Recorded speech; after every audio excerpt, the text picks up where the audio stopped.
prolonged brutality of the Assad regime. On April 7th, the regime decided to again defy the norms of civilized people, showing callous disregard for international law by using chemical weapons to murder women, children, and other innocents. We and our allies find these atrocities inexcusable. As our Commander-in-Chief, the President has the authority under Article 2 of the Constitution to use military force overseas to defend important United States national interests. The United States has vital national interests in averting a worsening catastrophe in Syria and specifically deterring the use and proliferation of chemical weapons.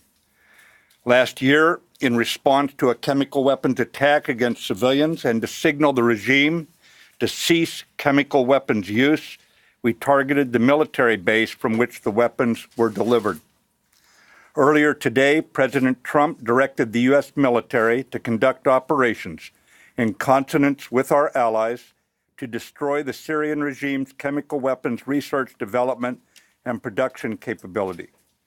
Tonight, France, the United Kingdom, and the United States took decisive action to strike the Syrian chemical weapons infrastructure. Clearly, the Assad regime did not get the message last year.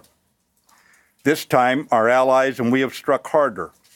Together, we have sent a clear message to Assad and his murderous lieutenants that they should not perpetrate another chemical weapons attack for which they will be held accountable. The 70 nations in the Defeat ISIS coalition remain committed to defeating ISIS in Syria. The strike tonight separately demonstrates international resolve to prevent chemical weapons from being used on anyone under any circumstance in contravention of international law. I want to emphasize that these strikes are directed at the Syrian regime. In conducting these strikes, we have gone to great lengths to avoid civilian and foreign casualties. But it is a time for all civilized nations to urgently unite in ending the Syrian civil war by supporting the United Nations-backed Geneva peace process.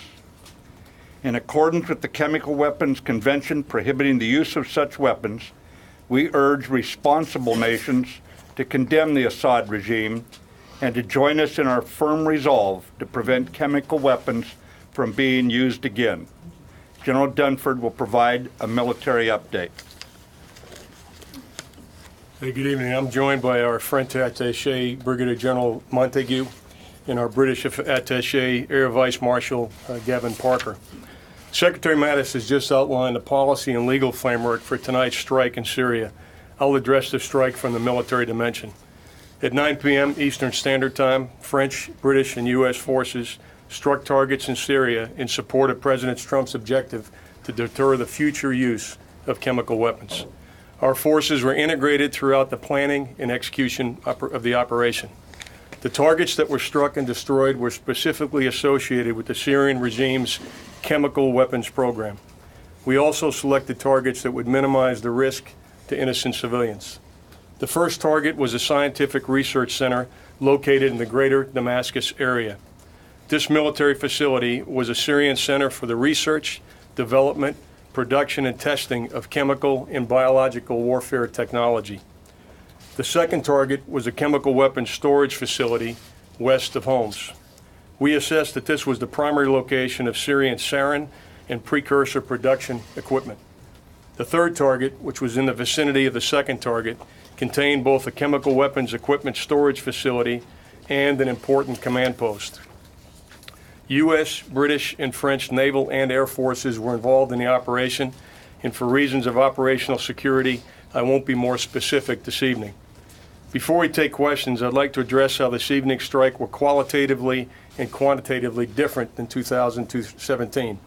Last year, we conducted a unilateral strike on a single site. The focus was on the aircraft associated with the Syrian chemical weapons attack in April of 2017.